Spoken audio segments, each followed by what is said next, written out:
Ikut ini.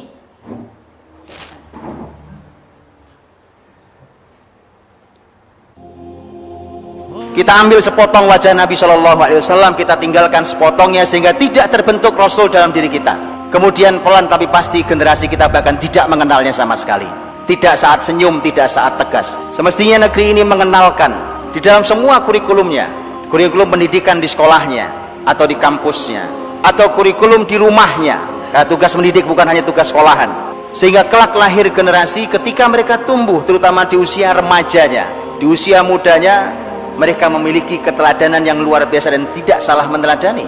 Hal-hal yang dimunculkan oleh Hollywood umpamanya, film-film yang dihadirkan adalah sosok-sosok tokoh-tokoh agar dia menjadi satu sosok yang mengagumkan.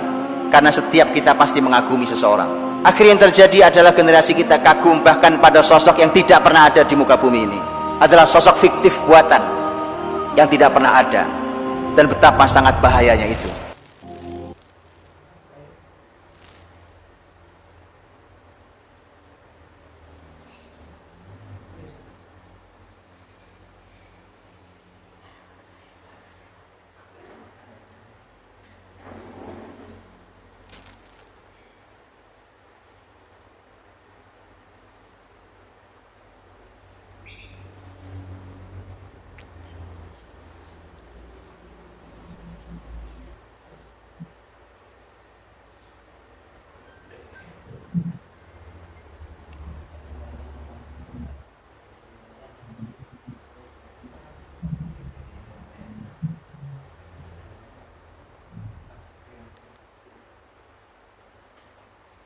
Karena tugas mereka.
Emang sudah penayangannya? Terima kasih. Tadi kita sudah melihat tayangan ya, meskipun tadi ada kendala teknis. Kita berikutnya insya Allah akan langsung ke materi dari Hiro. Silahkan kepada Kak Gifari, mangga dipersilahkan. Baik, terima kasih Kak Syukran. Iya, selesai. Bismillahirrahmanirrahim. Assalamualaikum warahmatullahi wabarakatuh. Alhamdulillah, alhamdulillahirabbil alamin. Wassalatu wassalamu ala asyrofil anbiya'i wal mursalin wa imamil muttaqin wa ala alihi wa ashabihi ajmain, amma ba'd. Alhamdulillah, puji dan syukur kita panjatkan kepada Allah Subhanahu wa taala yang atas rahmat serta maghfirahnya pada kesempatan pagi hari ini kita semua bisa berkumpul, bisa berjumpa walaupun melalui online, tapi semoga itu tidak mengurangi keberkahan pertemuan kita pada pagi hari ini. Amin, amin. Salawat serta salam semoga senantiasa tercurah limpahkan kepada junjungan kita yakni Habibana wa Nabiyana Muhammad sallallahu alaihi wasallam, kepada para keluarganya, para sahabat, tabi'in, tabi'ut tabi'in, semoga sampai kepada kita selaku pemegang risalahnya ila yaumil qiyamah. Teman surga, dimanapun teman berada, bagaimana kabarnya pada pagi hari ini? Semoga selalu dalam lindungan Allah Subhanahu wa taala. Alhamdulillah, suatu kenikmatan yang amat besar, suatu kenikmatan yang tidak bisa diungkapkan oleh kata-kata di pagi yang berkah ini bisa dikumpulkan dengan teman-teman yang soleh, teman-teman yang solehah. Tentu itu merupakan suatu nikmat yang besar yang tidak semua orang mendapatkan kenikmatan tersebut. Maka sudah sepatutnya kita sebagai seorang mukmin mensyukuri salah satu nikmat yang besar ini, yakni nikmat dikumpulkan dengan orang-orang yang soleh. Baik, seperti yang sudah disampaikan oleh Kak Syukran tadi, kita pada kesempatan kali ini akan membahas tentang fiksi dan nyata. Nah, sudah baik. Ketika setiap orang pasti memiliki yang namanya idola. Setiap orang pasti memiliki seseorang sosok yang sangat berpengaruh bagi hidupnya. Pasti. Contoh Kak Gifari dulu waktu kecil sangat memfavoritkan karakter Naruto, gitu. Kita tahu ya, Naruto bagaimana dari perjuangannya dari orang biasa, berjuang keras, bersusah payah, hingga akhirnya bisa menjadi pemimpin nomor 1 di desa Konohagakure, gitu ya. Nah, mungkin teman-teman juga merasakan gitu, ketika kita mengidolakan seseorang, ketika kita mengidolakan sesuatu, kita pun pasti ingin bersikap seperti sesuatu tersebut gitu. Contohnya Kak Gifari dulu ketika sudah menonton Naruto, maka ketika lari, Kak Gifari ngikutin gayanya Naruto gitu ya. Bahkan seringkali mengikuti jurus-jurusnya seperti Kage Bunshin no Jutsu, kemudian Rasengan dan lain sebagainya gitu ya. Nah, itu merupakan dampak kecil dari kita mengidolakan sesuatu. Oleh karena itu, pada pembahasan kali ini kita akan membahas siapa sebetulnya sosok yang patut untuk kita contoh, siapa sosok pahlawan bagi kehidupan kita itu. Mari kita bahas pada kesempatan kali ini gitu. Ya, fiksi atau nyata gitu.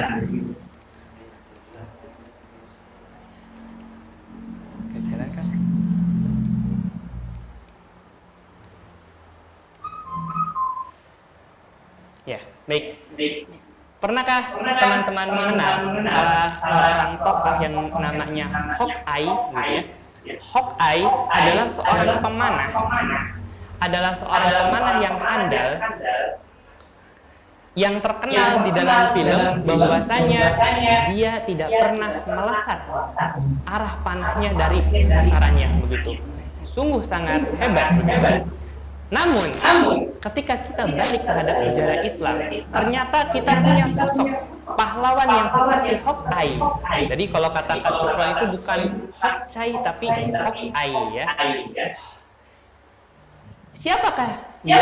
Dia adalah Sa'ad bin Abi Waqqas, salah seorang sahabat Nabi, seorang pasukan pemanah yang terkenal bahwasanya panah yang dilesatkannya tidak pernah meleset satu kali pun. Bahkan dalam sejarah tercatat bahwasanya Sa'ad bin Abi Waqqas merupakan salah seorang pemanah yang mampu melesatkan 3 anak panah dalam waktu yang bersamaan.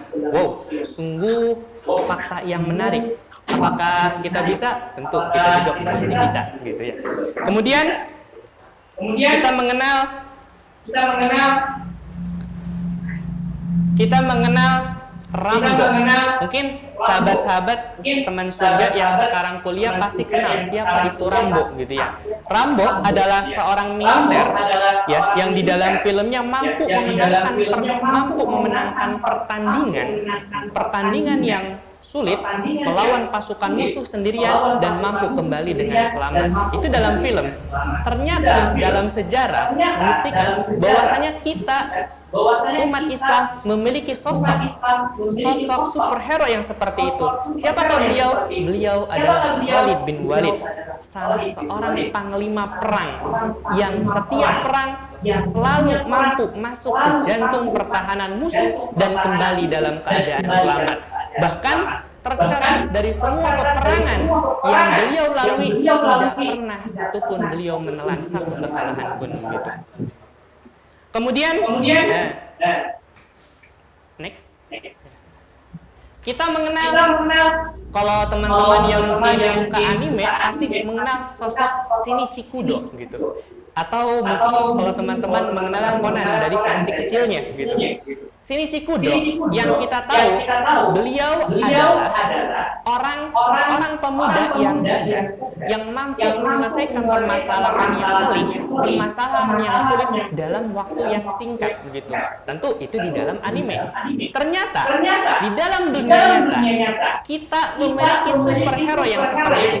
Siapakah beliau? Beliau adalah Amru bin As, salah seorang sahabat Nabi yang muda yang selalu bisa menyelesaikan permasalahan-permasalahan pelik dalam waktu singkat. Ini terbukti ketika terjadi wabah penyakit taun di negeri Syam. Kemudian permasalahan tersebut didiskusikan dengan Amru bin As, maka Amru bin As bisa menyelesaikan permasalahan tersebut hanya dalam waktu kurun beberapa hari. Nah, kemudian selanjutnya kita mengenal. Nah, ini kalau teman-teman juga yang suka nonton anime, gitu ya, mungkin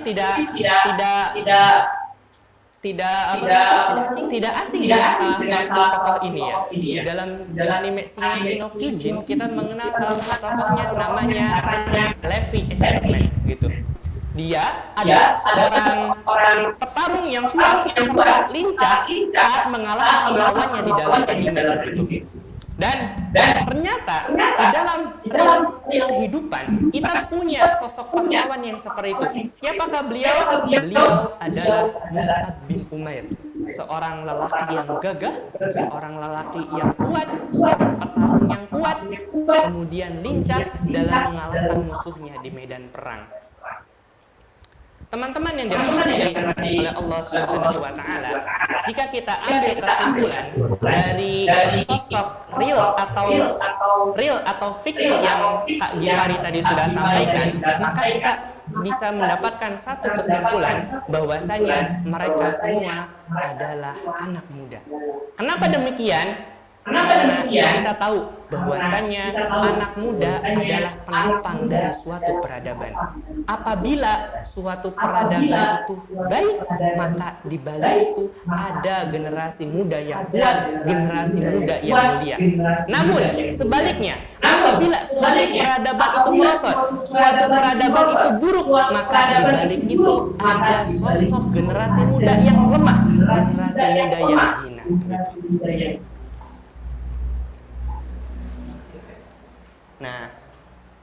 Nah, maka kita pahami bahwasanya kita sebagai seorang anak muda di generasi saat ini tentu suatu saat akan mendapatkan estafet kepemimpinan. Dulu yang memimpin adalah Khalid bin Walid. Suatu saat kita yang akan memimpin. Dulu yang memimpin adalah Muhammad Al-Fatih, maka estafet kepemimpinan akan kembali kepada kita. Oleh karena itu, kita memegang tugas yang berat sebagai generasi muda, karena kita tahu baik atau buruknya peradaban Islam ke depan tergantung dari generasi mudanya. Walaupun kita paham sebetulnya kemenangan Islam, peradaban Islam akan bangkit tanpa kita ataupun dengan kita, gitu. Namun yang jadi permasalahan adalah apakah kita akan termasuk menjadi orang-orang yang mewujudkan janji Allah, menghasilkan peradaban Islam yang mulia, atau kita termasuk orang-orang yang diam saja, bahkan orang-orang yang memusuhi terhadap janji Allah tersebut.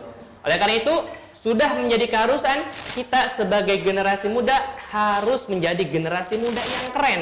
Seperti apa saja tips-tipsnya menjadi generasi muda yang keren itu? Yang pertama, ya, kita harus tahu jati diri kita. Yang kedua, kita harus ngerti hakikat hidup. Yang ketiga, kita harus punya idola yang keren. Karena kita ingin jadi sosok yang keren, maka kita pun harus punya idola yang keren, gitu ya. Kalau kita ingin jadi orang sukses, maka kita harus berteman dengan orang sukses, bukan dengan orang gagal. Jika kita ingin wangi, maka kita pun harus berteman dengan orang yang jual minyak wangi, bukan jualan minyak tanah, gitu ya, dan lain sebagainya, gitu. Kemudian yang keempat adalah peduli terhadap umat dan aktif di dalam perubahan. Ya, namun sebelum lanjut ke video selanjutnya, ke slide selanjutnya, mari kita saksikan dulu penayangan berikut ini.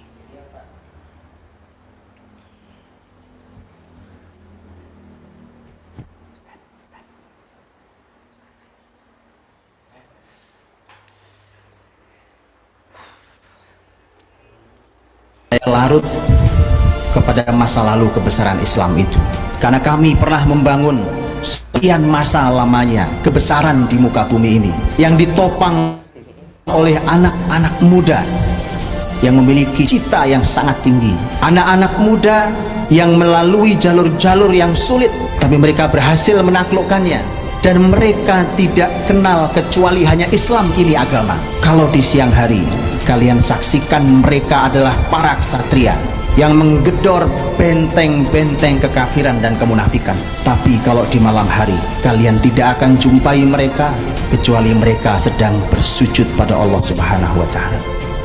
Begitulah Islam melahirkan generasi ini, para pemuda yang ikhlas, yang merdeka dan penuh amanah. Akankah masa lalu yang gemilang itu kembali? Sungguh saya larut kepada masa lalu kebesaran Islam itu, karena kami pernah membangun sekian masa lamanya kebesaran di muka bumi ini yang ditopang oleh anak-anak muda yang memiliki cita anak muda Biar kelihatan ada gini, yang melalui jalur-jalur yang sulit. gini aja tangan. Mereka berhasil menaklukkannya, Ada yang di dan mereka tidak kenal kecuali ditampilkan cuma akang Islam ini agama. Kalau di siang hari yang pindah slide-nya dari sana bukan dari yang saksikan mereka adalah Iya, emang saya ngeliatnya teh. yang menggedor oh ngelihatnya benteng-benteng kekafiran dan kemunafikan. ya, maksudnya Tapi kalau di malam hari Tadi banyaknya di slide tadi.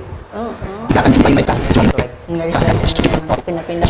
Terus kalau misalnya seperti saya takut nanti pindah ke bagian sini kameranya kosong. Udah selesai dulu. Udah enggak.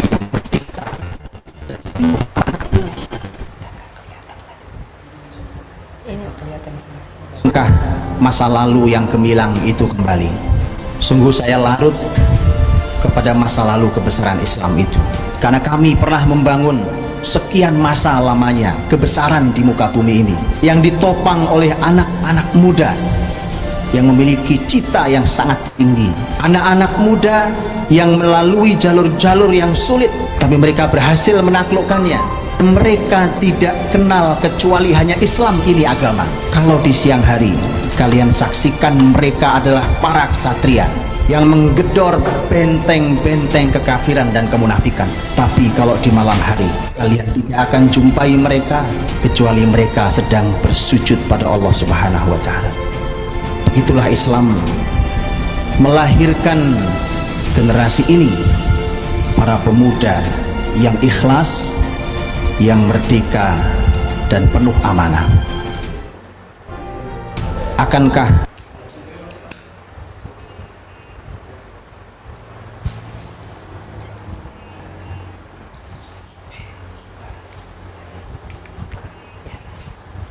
Baik, tadi kita sudah menyaksikan satu video, kita lanjut ke yang pertama. Tadi, untuk menjadi yang keren, poin pertama, kita harus tahu jati diri kita.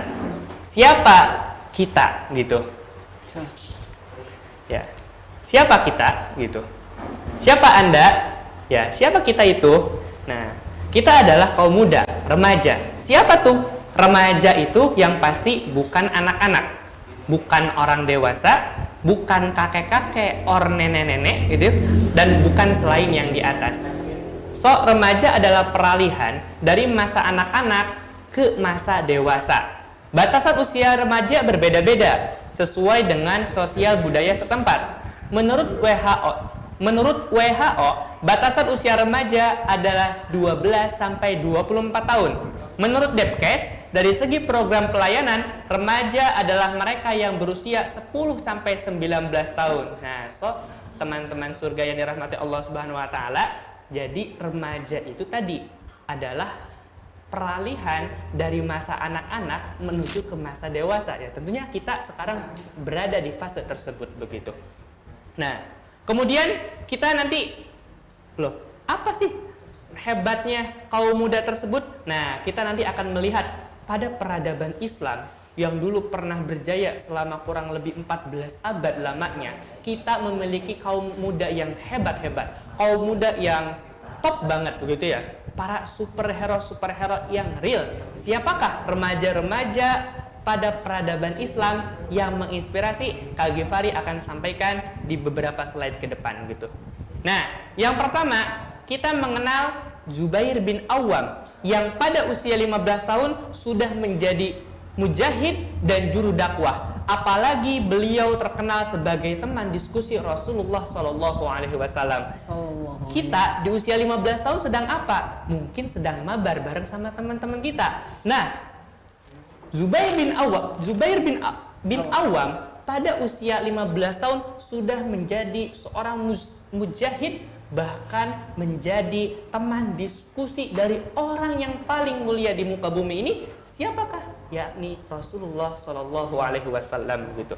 Kemudian kita mengenal Talha bin Ubaidillah yang usianya pada 16 tahun sudah menjadi mujahid, masuk ke dalam medan perang, dan yang lebih dahsyat lagi, beliau tercatat sebagai seorang donatur dari perjuangan dakwah Rasulullah Shallallahu Alaihi Wasallam tuh.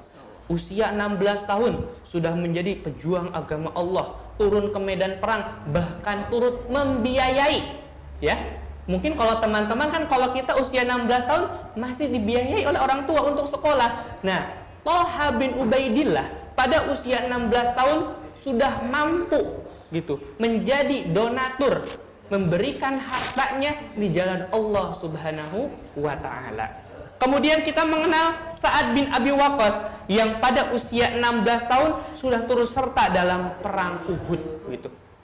Kakak Kak Gifari sekarang usia 19 tahun, belum pernah masuk ke kancah medan perang satu kalipun gitu. Nah, ini semoga bisa jadi motivasi bagi kita semua ya. Kemudian selanjutnya kita mengenal Zaid bin Sabit, anak kecil yang merengek ingin ikut dalam perang Badar, namun tidak diizinkan oleh Rasulullah Shallallahu Alaihi Wasallam karena usianya waktu itu masih 12 tahun gitu.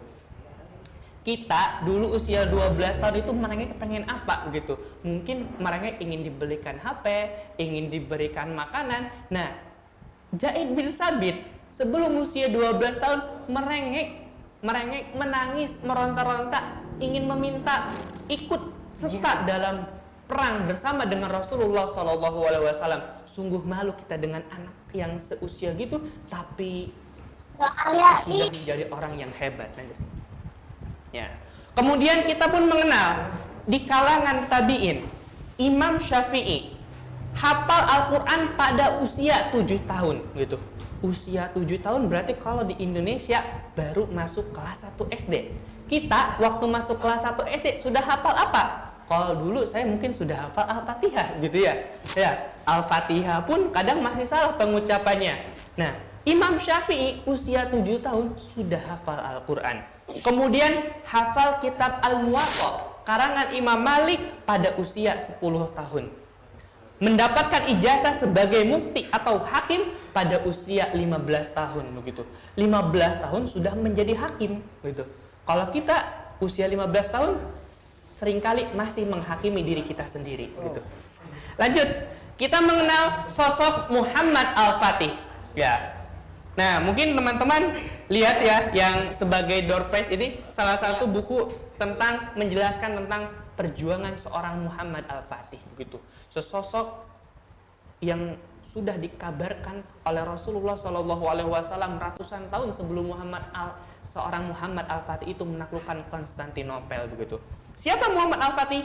Muhammad Al-Fatih adalah seorang pemuda yang menaklukkan Konstantinopel, menguasai 7 bahasa pada usia 23 tahun.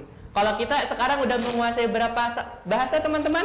Mungkin bahasa Indonesia, bahasa Sunda, kemudian bahasa planet mungkin kalau ada, dan mungkin bahasa-bahasa yang lainnya. Imam Syafi'i sudah bisa 7 bahasa di usianya yang masih muda, 23 tahun.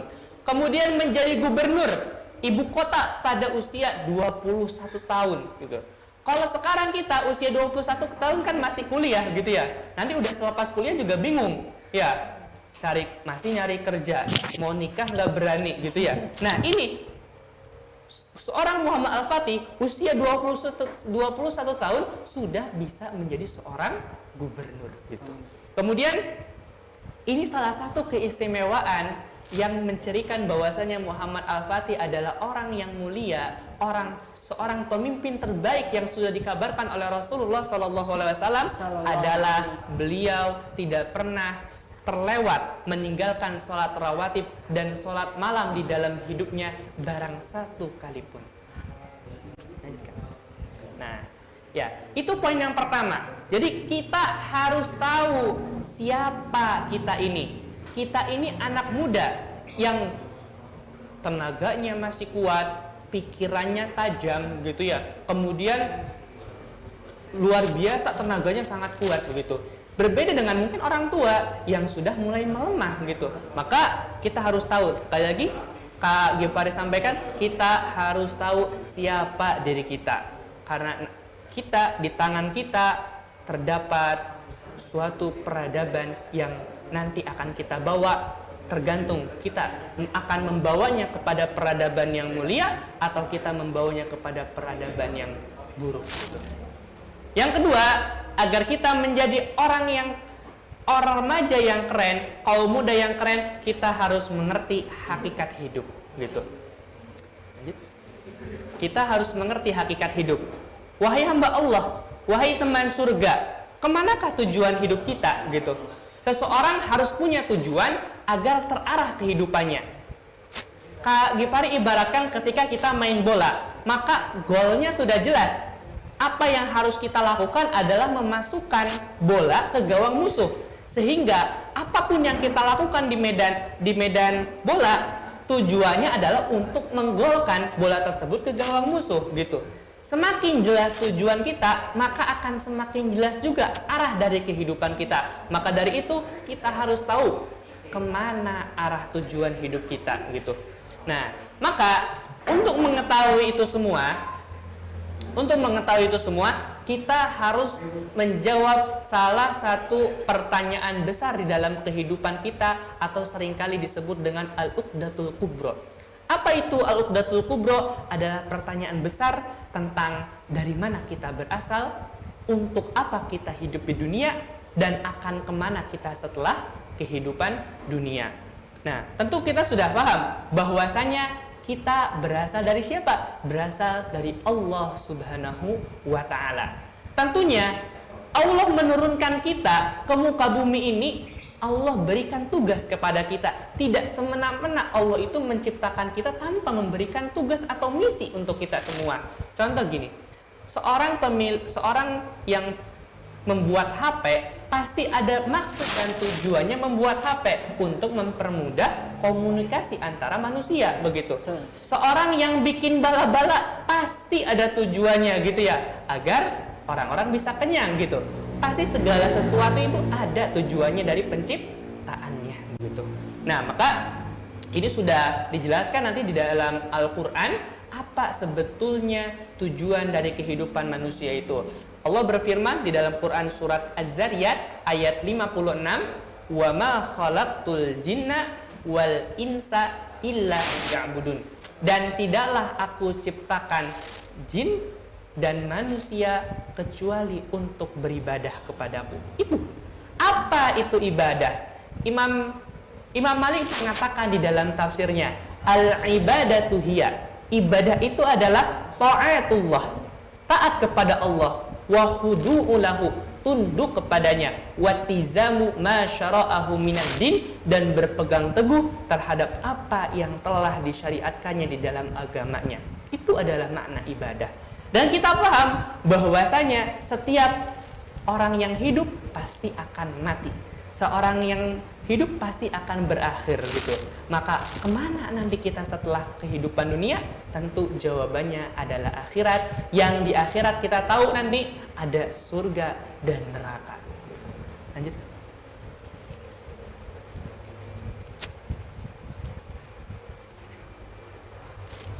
Lanjut ya.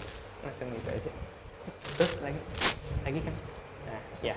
Nah, kemudian setelah kita menjawab pertanyaan yang tadi, maka kita harus dalam sebuah hadis dari riwayat Ahmad mengatakan orang cerdas al-qayyisu. Orang cerdas adalah orang yang menghitung-hitung dirinya dan beramal untuk setelah kematiannya. Sebaliknya, orang yang lemah adalah orang yang mengikuti jiwanya dengan hawa nafsunya dan berangan-angan kepada Allah Subhanahu wa taala. Jadi yang dimaksud di dalam hadis ini adalah orang cerdas adalah orang yang dia mempersiapkan segala sesuatunya untuk kehidupan setelah kematiannya. Ketika kita di tahun Lebaran, kita hendak mudik, maka kita ada persiapan untuk menjelang mudik tersebut. Maka kita pun suatu saat akan pulang ke kampung abadi.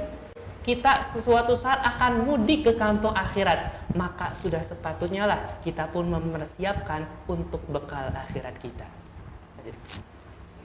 Nah, bahkan di dalam hadis riwayat Al-Bukhari, jadilah engkau di dunia ini seperti orang yang asing, atau bahkan seperti orang yang sekedar lewat. Gitu. Lanjut. Ya, orang asing atau orang yang sekedar lewat, mereka tidak pernah merasa senang dengan keadaan perjalanannya.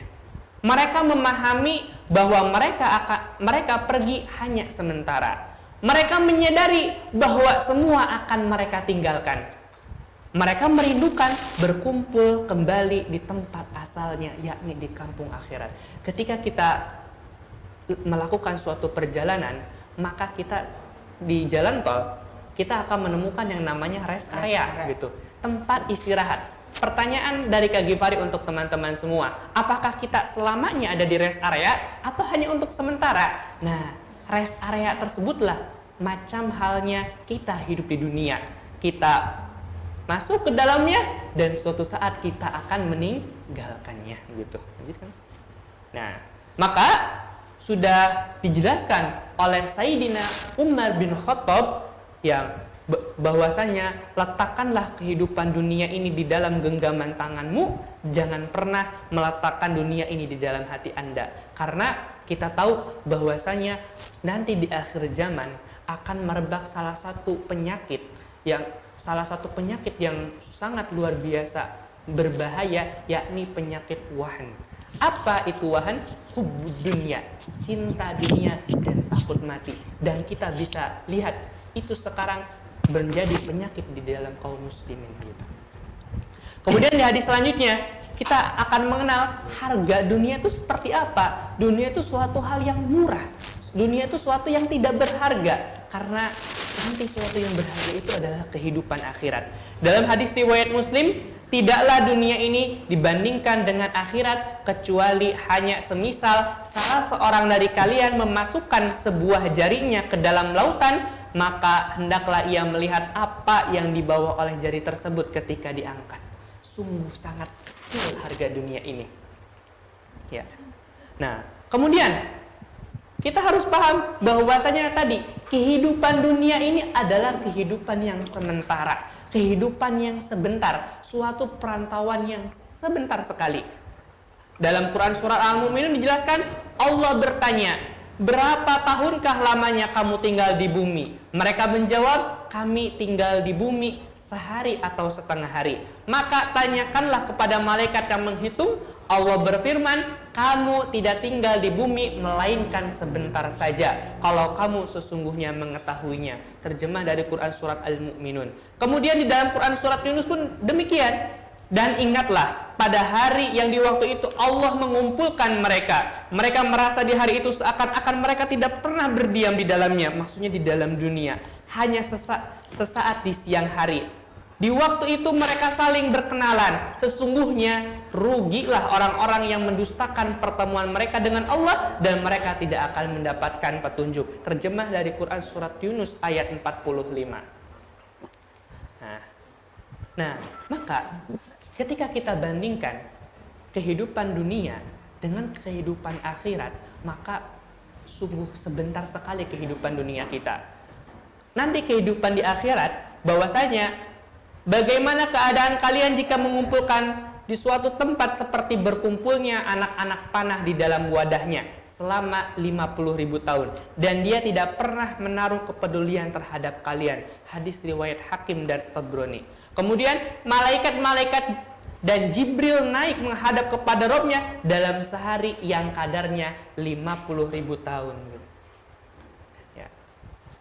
Jika kita relativitas antara kehidupan dunia dengan kehidupan akhirat, maka kita hidup di dunia seperti sekedar 2 menit 1 detik. Pertanyaannya 2 menit 1 detik itu adalah waktu yang lama atau waktu yang singkat. Maka ketika yang kita lakukan di hidup kita kali ini hanya untuk mendapatkan kesenangan dunia, maka sungguh rugi diri kita. Karena hidup dunia sebentar, sedangkan kehidupan di akhirat tidak akan pernah berakhir. Kehidupan di akhirat akan selama-lama dan lamanya. Gitu.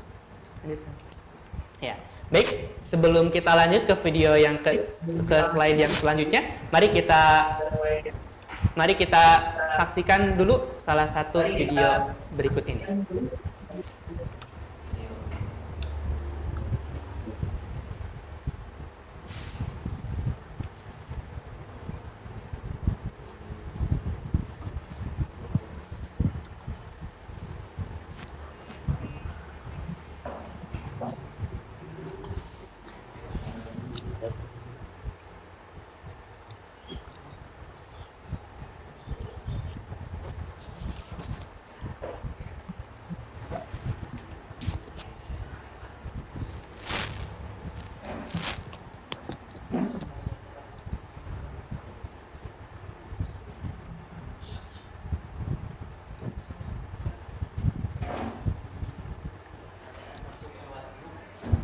Menghampiri Rasulullah, saya umatnya Rasulullah, berharap dikenali oleh Rasulullah ya. Rasulullah bilang, kok kayak nggak ciri-ciri umatku sih?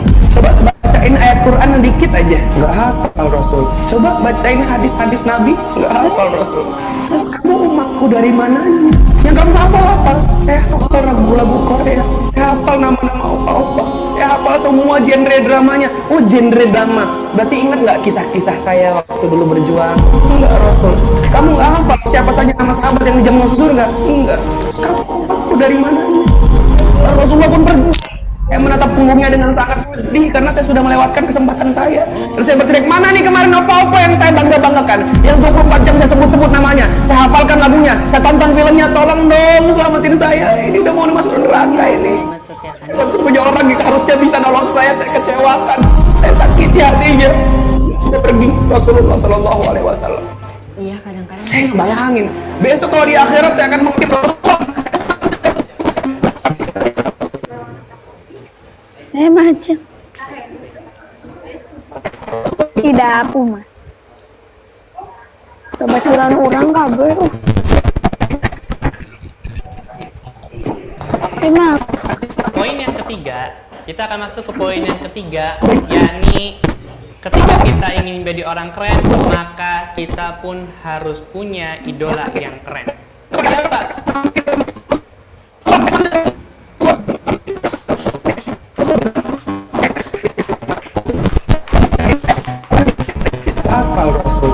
bacain hadis-hadis Nabi, gak hafal Rasul. Terus kamu umatku dari mana? Yang kamu hafal apa? Saya hafal lagu-lagu Korea, saya hafal nama-nama opa-opa, saya hafal semua.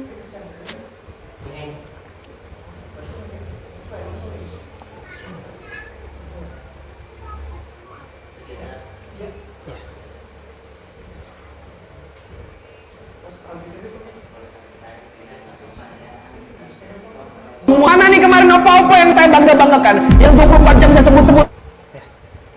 Teman surga, ini rahmat Allah Subhanahu wa taala.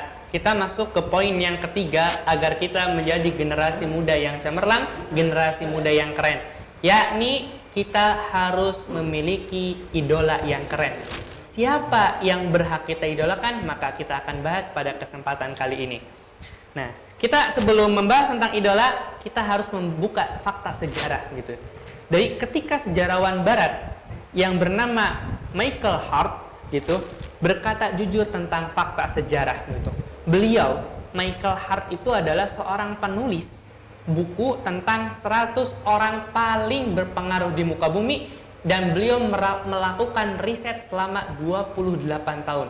Teman-teman, 28 tahun itu bukan waktu yang singkat ya, waktu yang sangat lama begitu. Kemudian dari hasil risetnya tersebut, beliau menempatkan Nabi Muhammad SAW pada urutan pertama, bahkan sebelum Tuhannya sekalipun. Jadi Michael Hart itu adalah seorang Kristen begitu. Jadi beliau menempatkan Nabi Muhammad di urutan pertama, kemudian menempatkan Isaac Newton di urutan yang kedua, dan menempatkan Yesus Kristus di urutan yang ketiga. Berarti ini bentuk suatu pengakuan seorang sejarawan bahwasanya Nabi Muhammad SAW adalah sosok yang sangat berpengaruh di dalam sejarah peradaban manusia gitu. Kemudian ketika Michael Hart ini melakukan presentasi terhadap hasil risetnya di London, maka dia ditertawakan oleh halayak ramai. Kemudian halayak ramai tersebut mempermasalahkan terhadap hasil risetnya tersebut.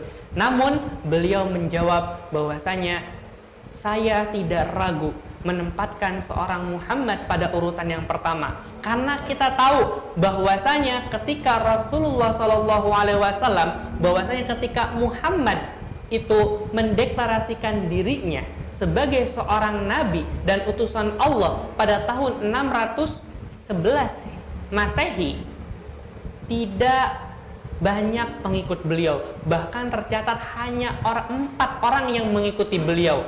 1 seorang sahabatnya, kemudian istrinya, dan 2 orang anak kecil. Namun setelah berkembangnya zaman kurang lebih 1400 tahun lamanya, maka pengikut beliau ini hari sudah mencapai 1 miliar orang. Dan beliau berkata bahwasanya tidak mungkin suatu kebohongan itu akan bertahan selama lebih dari ribuan tahun, dan tidak mungkin pula 1 miliar orang itu mampu untuk dibodohi begitu. Berarti ini mengungkapkan suatu kebesaran Nabi kita, yakni Nabi Muhammad SAW.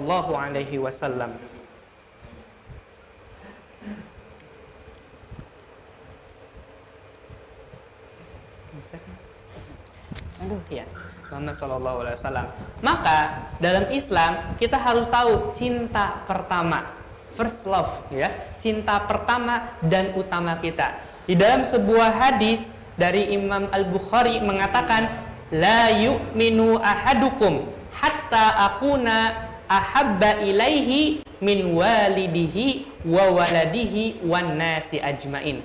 Tidak beriman salah seorang di antara kalian hingga aku lebih dicintai daripada bapaknya, anaknya, dan seluruh manusia. Maka sosok idola yang pertama yang harus kita contoh, yang harus kita ikuti adalah Nabi Muhammad SAW. Mengapa kita penting dalam menentukan orang yang kita idolakan?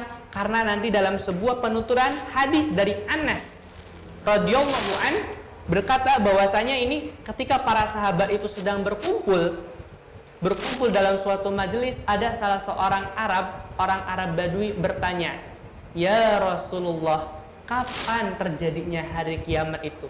Maka Rasul tidak menjawab, tapi bertanya balik, "Apa yang telah engkau persiapkan untuk hari kiamat tersebut?"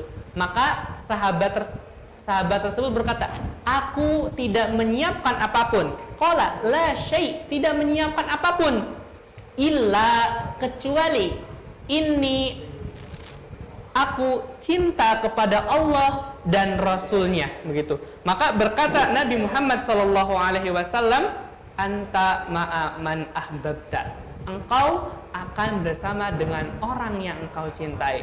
Ini poin pentingnya. Jadi jangan salah dalam mengidolakan seseorang, jangan salah dalam memfavoritkan seseorang, karena kita nanti akan bersama dengan orang yang kita cintai.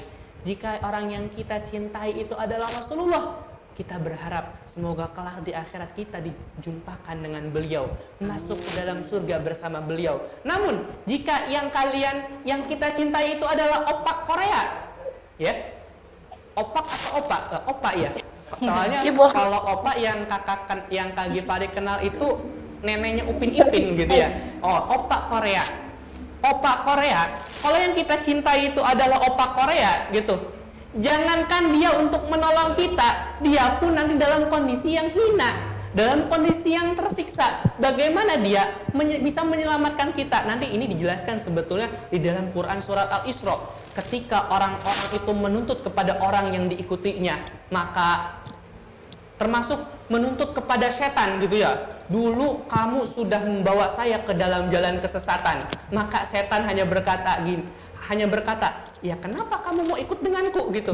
Aku itu hanya mengajak, bukan memaksa gitu, hanya mengajak, kitanya yang mengikutinya. Maka sekali lagi Kak Gifari jelaskan bahwasanya teman-teman, kita tidak boleh salah dalam memilih idola, karena idola yang kita pilih maka di akhirat kita akan bersama dengannya. Nggak bisa Kak? Ripuh. Sampai kita duduk aja Kak di situ, nggak kelihatan. Ya. Ya, maka sekali lagi teman-teman, dan perlu kita garis bawahi bahwasanya ketika kita mengidolakan seseorang, ketika kita mencintai seseorang, maka cinta itu butuh satu, yakni pembuktian. Jadi cinta itu bukan dibuktikan dengan janji-janji manis gitu ya, tapi cinta itu harus dibuktikan dengan sikap perilaku kita dalam kehidupan sehari-hari. Di awal materi kakak sudah menjelaskan, ketika kita mengidolakan tadi contohnya Naruto, kita akan mengikuti apa yang suka dilakukan Naruto. Betul. Ketika kita melihat contohnya ada pohon-pohon yang saling berseberangan, maka kan kita berpikir, gimana caranya agar kita bisa loncat dari pohon ke pohon seperti Naruto gitu ya. Kemudian meniru cara jalannya, itu membuktikan dari kita menyukai karakter Naruto gitu. Maka ketika kita mengungkapkan suatu pengungkapan bahwasanya kita mencintai Nabi Muhammad, maka harus dibarengi kita harus taat kepada perintah-perintah beliau. Kita mengenal Mus'ab bin Umair yang sudah kakak jelaskan tadi. Beliau sudah membuktikan cintanya kepada Allah, beliau sudah membuktikan cintanya kepada Nabi Muhammad sampai nyawa beliau melayang di dalam perang Uhud. Beliau menggenggam panji Rasulullah di tangan kanannya, kemudian tangan kanannya ditebas, dipeganglah di tangan kirinya, kemudian tangan kirinya pun ditebas. Akhirnya beliau peluk panji tersebut hingga akhirnya beliau pun meninggal. Itu merupakan bukti cinta beliau kepada Allah, cinta beliau kepada Rasulullah SAW. Kita melihat dulu ada seorang sahabiah yang ketika dikabarkan kepadanya bahwasanya suaminya sudah meninggal, saudara laki-lakinya sudah meninggal, anak laki-lakinya sudah meninggal, maka tidak lain dan tidak bukan mereka yang sahabiah tadi cari, tapi yang pertama kali ditanyakan adalah aina Rasulullah sallallahu alaihi wasallam, di mana Rasulullah sallallahu alaihi wasallam. Dan ketika mata sahabiah tersebut melihat sosok Nabi Muhammad sallallahu alaihi wasallam, maka dia berkata, sungguh demi suamiku dan anak-anakku dan saudara laki-lakiku, aku rela mereka mereka merenggang nyawa asalkan engkau wahai Rasulullah dalam keadaan yang selamat gitu. Berarti itu membuktikan rasa cintanya kepada Rasulullah Sallallahu Alaihi Wasallam. Kemudian kita juga mengenal salah seorang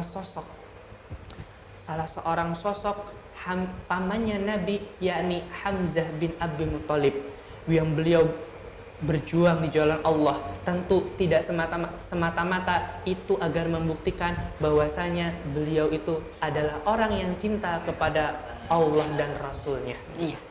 Ya, baik sahabat sekalian, kita akan lanjut ke materi yang selanjutnya. Namun sebelum kita lanjut, ada satu penayangan video terakhir yang insya Allah akan ditayangkan. Nah, silakan.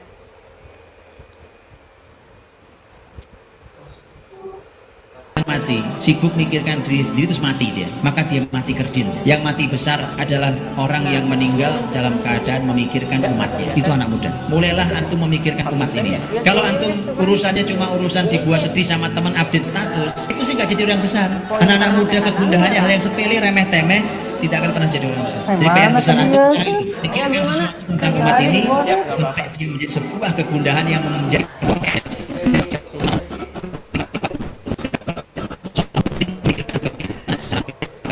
Jauh.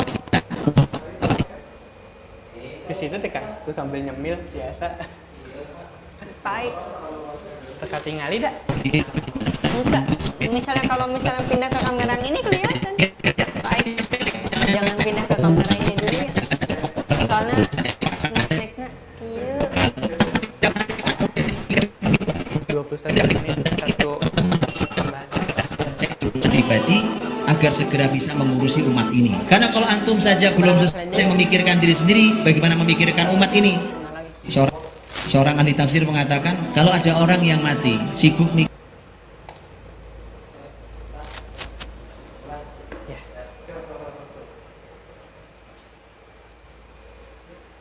ya, baik.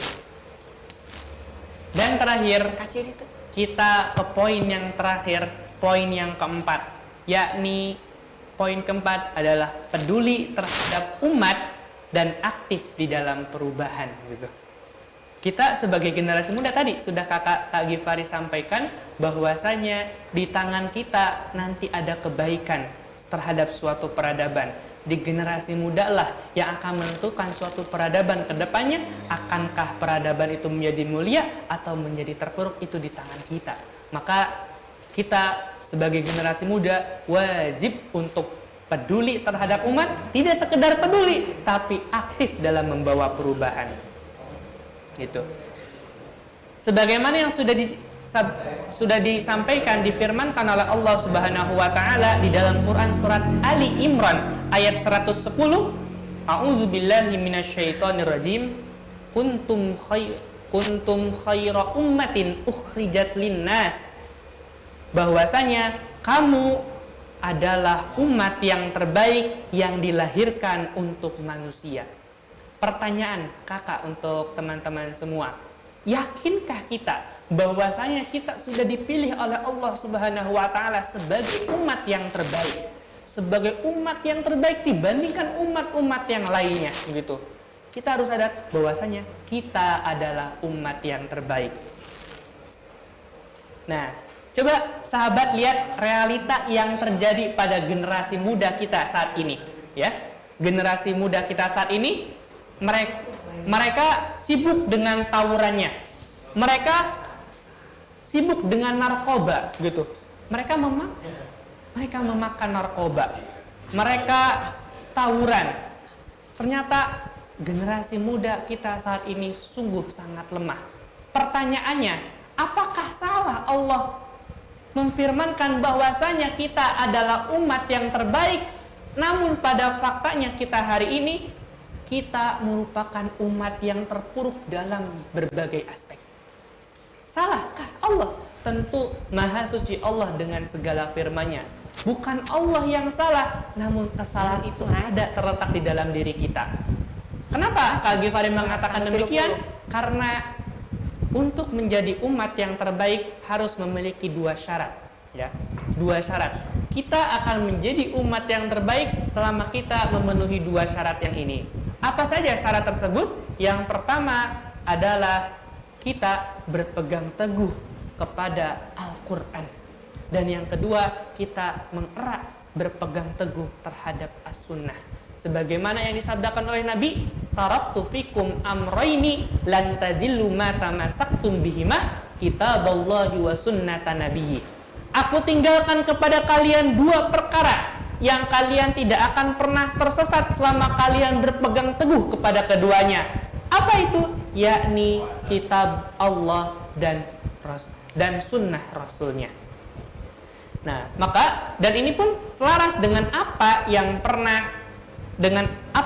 disampaikan oleh seorang mujtahid mutlak, seorang ulama besar akhir zaman, yakni Syekh Taqiyuddin An-Nabhani, yang menyebutkan bahwasanya umat Islam tidak pernah bergeser dari umat yang terbaik memimpin suatu peradaban selama mereka berpegang teguh terhadap Al-Quran dan As-Sunnah. Ya, nah, maka sudah menjadi kewajiban kita sebagai generasi muda kita untuk turut serta dalam perubahan, turut serta dalam berdakwah untuk mengingatkan umat bahwasanya kita adalah generasi terbaik, kita adalah generasi yang mulia, kita adalah orang-orang hebat yang sudah difirmankan Allah di dalam Al-Quran. Maka kita harus terjun ke dalam dunia dakwah. Dakwah bukanlah suatu pilihan, namun suatu kewajiban. Seperti macam halnya sholat, kita tidak diberikan pilihan untuk sholat atau tidak, tapi bagi seorang muslim, sholat itu adalah suatu kewajiban. Dalam hadis riwayat At-Tabrani dari Abu Dzar Al-Ghifari dijelaskan, siapa saja yang bangun di pagi hari dan hanya memperhatikan masalah dunianya, maka orang tersebut tidak berguna sedikit pun di sisi Allah. Siapa yang tidak memperhatikan urusan umat kaum muslimin, maka ia tidak termasuk golongan mereka. Ketika kita bangun, apa yang kita pikirkan? Hanya urusan dunia kah? Hanya urusan sekolah kah? Sungguh kita tidak berguna jika yang kita pikirkan hanya demikian. Maka kewajiban kita harus memikirkan bagaimana kondisi kaum muslimin, bagaimana kita harus turut dalam perubahan tersebut. Kemudian dalam hadis riwayat At-Tirmidzi dan Imam Ahmad dikatakan, demi zat yang jiwaku berada di tangannya, sesungguhnya kalian memiliki dua pilihan, yakni benar-benar melakukan amar ma'ruf nahi mungkar atau berdakwah, atau akan aku datangkan suatu siksa yang akan menimpa kalian, kemudian kalian berdoa tetapi doa tersebut tidak dikabulkan oleh Allah Subhanahu wa taala. Na'udzubillah min zalik. Kita memiliki seorang ulama yang beliau pernah mengatakan seperti ini.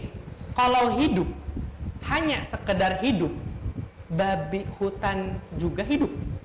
Kalau kerja hanya sekedar kerja, kera juga kerja, begitu. Jadi kalau kita hidup hanya sekedar hidup nunggu mati, apa bedanya kita dengan hewan? Kalau kita kerja hanya sekedar kerja, apa bedanya kita dengan kera, gitu. Ya, maka kita harus memaksimalkan kehidupan kita saat ini, yakni untuk apa?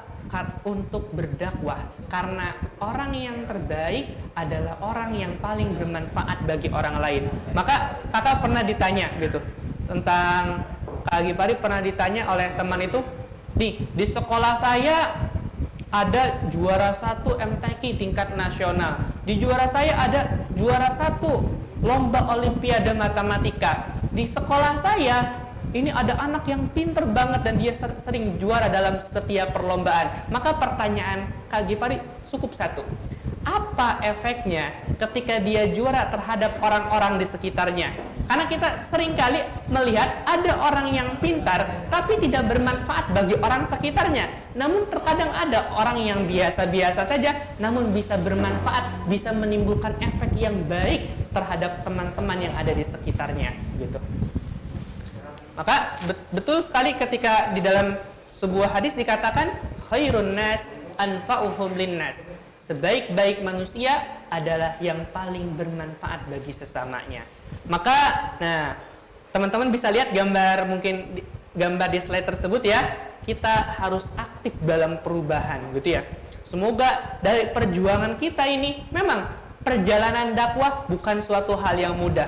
Rasulullah SAW ketika berdakwah menghadapi berbagai macam rintangan, berbagai macam cacian, bahkan beliau menghadapi berbagai macam rasa sakit yang begitu luar biasa gitu.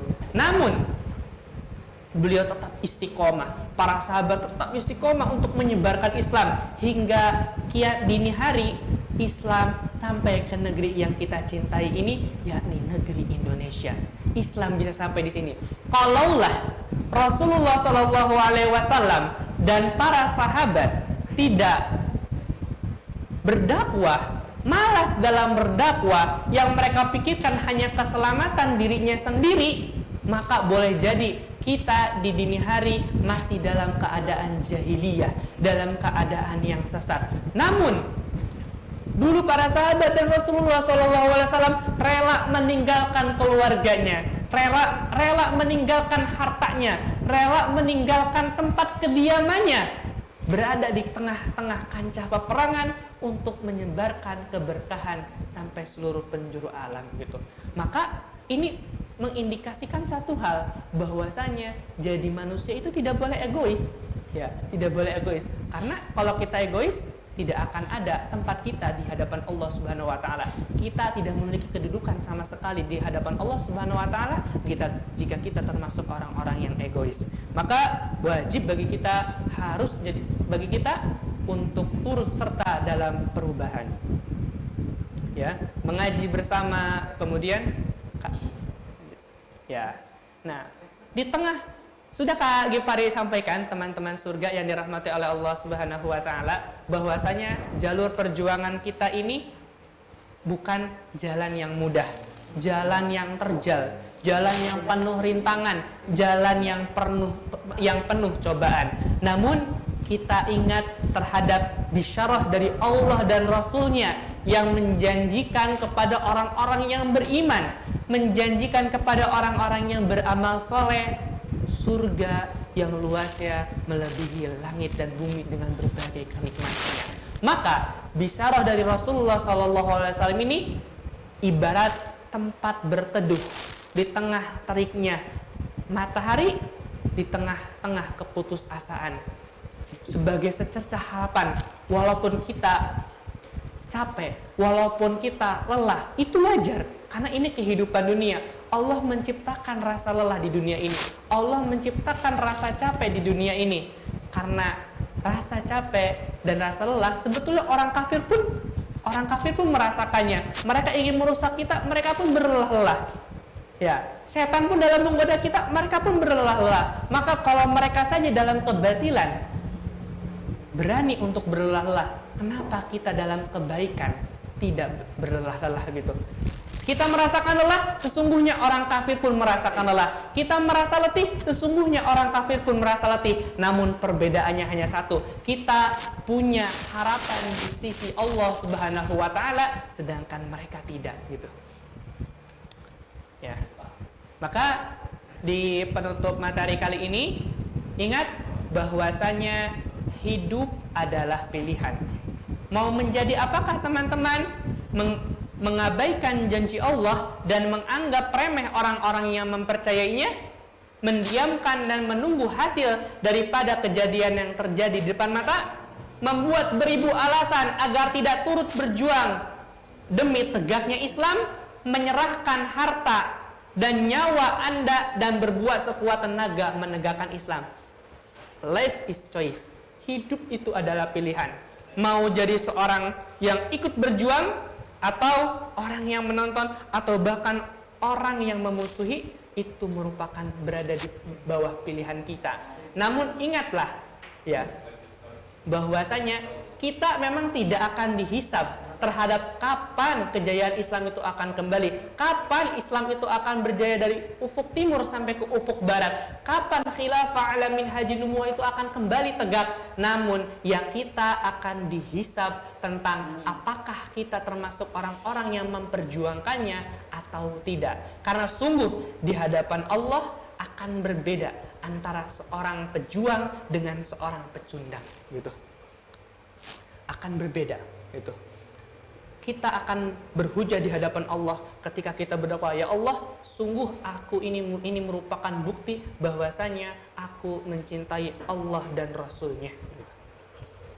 Baik, it's time to change. Ini adalah saatnya kita untuk berubah. Ini adalah saatnya kita untuk berubah ke arah yang lebih baik. Ingat bahwasanya kita suatu saat akan mati. Kita suatu saat akan kembali ke hadapan Rob kita dan akan mempertanggungjawabkan terhadap amal yang telah kita perbuat gitu. Maka persiapkan seluruh amalan kita, jangan pernah takut mati.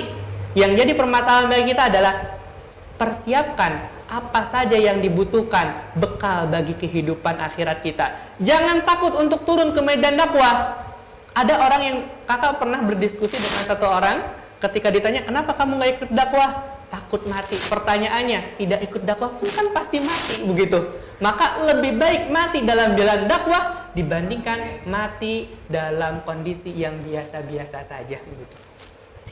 Maka teman surga yang dirahmati Allah Subhanahu wa Ta'ala, mari kita berjuang hingga suatu saat nanti Allah berkata kepada kita yang tertera dalam Quran surat Al-Fajr ayat 27 sampai ayat 30. Ini merupakan panggilan mesra dari Allah Subhanahu wa Ta'ala kepada orang-orang yang sudah berjuang di jalan Allah Subhanahu wa Ta'ala. Apakah panggilan tersebut? Ya ayyatuhan nafsul mutmainnah, irji'i ila rabbiki radiyatan mardiyah, fadkhuli fi ibadi wadkhuli jannati. Wahai jiwa yang tenang, kembalilah kepada Tuhanmu dengan hati yang ridho dan diridhoinya. Maka masuklah ke dalam golongan hamba-hambaku dan masuklah ke dalam surgaku. Betapa indah ketika kita nanti di kehidupan akhirat kita dipanggil oleh Allah dengan sebutan yang demikian.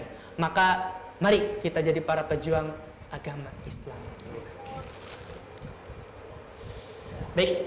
Oke, terima kasih Kak Gifari ya atas pemaparan materinya, sungguh luar biasa sekali. Di sesi pertama kita diperlihatkan terlebih dahulu bagaimana sosok fiksi dan nyata gitu disandingkan keduanya, kemudian bagaimana sosok yang nyata itu ada di dalam binaan Rasulullah. Kemudian berikutnya kita juga diberitahu bagaimana cara kita mencari jati diri dan kemudian kita bisa bersiap untuk kemudian masuk terhadap jalan dakwah ini.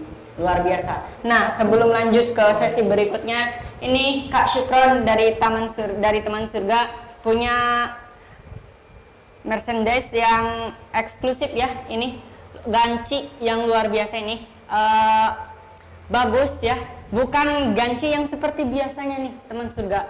Ini silahkan bagi teman-teman yang mau gancinya ikut serta dalam diskusinya. Bahkan Kak Syukron sudah ada banyak sekali pertanyaan yang insya Allah Kak Syukron sampaikan, kita diskusikan ya Kak Gifari ya. Silahkan bagi teman-teman yang mau ganci eksklusifnya, monggo dipersilahkan untuk lebih aktif lagi berpartisipasi di dunia virtualnya, di Zoom-nya ya. Dan juga kita punya 2 buku spesial, yakni karya Ustadz Felix Shaw tentang Muhammad Al-Fatih dan Ghazi. Nih sungguh luar biasa. Kak Syukron sendiri yang ini sudah hatam sampai seri keempatnya. Kalau Kak Gifari? Sudah hatam semuanya. Seri keempat juga ya? Iya. Ini berikutnya ini versi komik nih, luar biasa. Jadi adik-adik yang masih sekolah yang kalau lihat teks banyak itu suka pusing gitu ya. Nah, bisa dapatkan yang ini, caranya gampang. Ikut berpartisipasi dalam diskusinya, lebih aktif lagi tentunya. Oke, untuk mengefektifkan waktu nih Kak Gifari, udah banyak sekali pertanyaan yang masuk ya. Kak Syukron bacakan yang pertanyaan pertama ya. Ini dari Assalamualaikum, saya Andika. Waalaikumsalam warahmatullahi. Dari Aceh, izin bertanya Kang, wah jauh dari Aceh ya. Masya Allah. Teman, itu teman saya dulu. Iya. Mengapa remaja sekarang referensi idolanya itu bukan Muhammad Al-Fatih gitu, bukan juga Sa'ad bin Abi Waqqas dan lain-lain? Apakah ini juga karena pengaruh pendidikan kita gitu, yang tidak berlandaskan agama, atau bagaimana? Menurut Kak Gifari gimana? Ya, jadi menurut Kak Gifari, yang pertama, ketika di era sekarang, di era globalisasi, gitu ya, tentu yang sering ditampilkan di sosial media kemudian di televisi itu adalah sosok-sosok yang memang tadi idola-idola yang sengaja dicekokin oleh barat gitu, agar kaum muslim di generasi muda itu menyukai mereka gitu. Ketika kita melihat sosial media, yang kita lihat adalah justru orang-orang Korea gitu ya, kemudian generasi-generasi karakter-karakter fiktif gitu, agar kaum muslimin generasi muda itu lebih menyukai mereka, dan sengaja mereka dijauhkan dari superhero yang kita punya, agar apa? Agar mereka tidak pernah mengingat bahwasanya mereka itu punya superhero. Mereka itu sengaja dijauhkan dari sejarah Islam karena orang-orang kafir tahu betul ketika generasi muda ini sadar terhadap suatu perubahan, generasi muda ini sadar bahwasanya dia itu dulu pernah punya suatu peradaban yang besar, melahirkan orang-orang yang hebat, ini akan mengancam terhadap keberadaan mereka gitu, hingga akhirnya sengaja dinabuhkan gitu, sehingga lebih dikenalkan dengan karakter-karakter fiktif, karakter-karakter fiktif yang mereka buat, semisal Spiderman, kemudian Batman, kemudian tadi kita berbicara Hawkeye, bukan Hawkeye ya. Nah, ini sengaja jadi bentuk Barat. Walaupun satu hal sebetulnya yang unik, Barat mengakui gitu dalam sebuah risetnya bahwasanya suatu saat Islam akan kembali kepada kejayaannya. Tapi ingat, jadi mereka itu bukan mau menggagalkan, tapi yang mereka bisa lakukan itu hanya menunda. Gitu. Mereka seperti halnya ini, seseorang bisa merusak bunga, tapi seseorang tidak bisa menghentikan musim ini untuk datang, gitu ya. Oke, terima kasih. Ini juga ada pertanyaan berikutnya. Pertanyaan berikutnya nyambung terhadap materi tadi yang tentang Imam Asy-Syafi'i nih Kak. Iya. Kalau Imam Asy-Syafi'i itu di usianya yang masih muda, 15 tahun sudah menjadi hakim atau mufti. Iya. Ya mufti atau hakim. Nah, kita tadi yang disampaikan Kak Gifari usia 15 tahun, bahkan sampai sekarang mungkin masih bukan seorang hakim, tapi masih menghakimi diri sendiri. Masya Allah. Pertanyaannya ini datang dari Teh Megita dari Majalengka ya. Bagaimana cara berdamai dengan diri sendiri, jadi agar tidak kembali untuk terbiasa untuk menghakimi diri, jadi berdamai dengan diri sendiri. Waduh, Gimana Masya sih? Allah. Memang ya, terkadang jangankan untuk berdamai dengan sahabat kita, berdamai dengan diri sendiri pun kadang bermasalah gitu ya. Betul. Nah, maka sebetulnya gini, kita harus paham bahwasanya memang manusia itu adalah makhluk yang lemah. Maksudnya makhluk yang lemah ini apa? Makhluk yang tidak pernah lepas dari kesalahan. Maka sesungguhnya ketika kita sudah melakukan kesalahan, maka kita harus pahami bahwa itu salah dan kita harus memperbaikinya. Manusia itu kan tiap hari yang berubah, pasti berubah. Perubahan itu manusia dengan perubahan itu tidak bisa dipisahkan gitu. Contohnya gini, ibaratkan kita melewati malam dan siang, kita tidak pernah ketinggalan satu malam, tidak pernah ketinggalan satu siang pun, itu suatu kepastian. Maka manusia dengan perubahan itu pasti akan terjadi gitu. Maka bagaimana caranya agar kita berdamai dengan diri kita? Tadi dipahami bahwasanya manusia itu makhluk yang lemah, punya kesalahan, bisa memaafkan kesalahan yang pernah kita perbuat, tapi kita harus azamkan untuk berbuat baik pada kemudian hari dan tidak mengulang kesalahan yang pernah kita lakukan di sebelum hari. Gitu. Jadi tidak boleh mengulang, karena seorang keledai pun tidak akan masuk ke dalam satu lubang yang sama. Terima kasih, itu tipsnya ya Kak. Semoga bisa bermanfaat baik bagi para pendengar termasuk bagi kita gitu ya. Nah, ini juga pertanyaan lagi masih banyak sih sebenarnya. Kita punya waktu sebenarnya punya waktu 30 menit untuk diskusi. Jawabnya. Assalamualaikum. Nama saya Widya dari Kalaga. Saya bertanya. Saya mau bertanya seorang tenaga pengajar dari SD. Jadi beliau ada seorang tenaga pengajar dari SD. Ketika saya bertanya tentang pejuang-pejuang Islam, mereka sama sekali tidak tahu, misalnya saja Muhammad Al-Fatih. Jadi orang-orang tuh kurang familiar dengan Muhammad Al-Fatih. Mereka tahu tapi tidak tahu siapa beliau. Jadi cuma tahu namanya saja. Oh, sering dengar nih gitu Muhammad Al-Fatih, karena memang di dalam kurun waktu berapa ya? Pokoknya dari 2011 atau 2000 berapa ya? Sampai sekarang Muhammad Al-Fatih ini memang lazim didengar gitu namanya ya. Gitu. Nah, bagaimana caranya yang lebih efektif untuk mengenalkan pejuang Islam sementara ranah saya bukan di pelajaran PAI, Cena, gitu. Ya. Sementara ketika saya bikin berita saja disebutkan Islam itu radikal dikarenakan masyarakat membahas khilafah, masyarakat bilangnya takut dipelajari gitu. Nah, mohon bantuannya bagaimana kiat-kiatnya untuk mengenalkan pejuang-pejuang Islam. Ya. Baik. Memang satu hal yang penting kita pahami gitu ya. Ketika di suatu sekolah itu ada pelajaran, tidak ada pelajaran agama, maka sekolah tersebut adalah sekolah ateis atau orang yang tidak memiliki agama. Jika di satu sekolah ada pelajaran agama, maka tandanya sekolah tersebut adalah sekolah sekuler gitu. Karena sekolah sekuler. Kenapa? Jadi seperti apa sebetulnya yang baik itu? Maka di setiap pelajaran itu pasti ada hubungannya dengan agama. Karena kita sudah paham bahwasanya dalam Quran surat Al-Maidah dijelaskan al-yauma akmaltu lakum dinakum wa atmamtu 'alaikum nikmati wa raditu lakumul Islam madina. Bahwasanya Islam itu adalah agama yang sempurna, syamilun wa kamilun, agama yang sempurna dan agama yang menyeluruh, yang tidak ada satupun aspek di dalam kehidupan manusia ini yang tidak diatur oleh Islam gitu. Maka ketika contohnya saya guru penjaskes, bukan berarti saya nggak boleh menyampaikan agama gitu, karena segala sesuatu tadi berhubungan, dan memang kewajiban kita itu untuk menyampaikan gitu. Maka yang harus kita lakukan pertama, kita harus memperbanyak khazanah keilmuan Islam kita tentang peradaban Islam melalui buku-buku para ulama, kemudian dari buku-buku para sejarawan, sehingga kita bisa melek betul terhadap bagaimana dulu kita memiliki generasi yang hebat yang dilahirkan dari peradaban yang mulia gitu.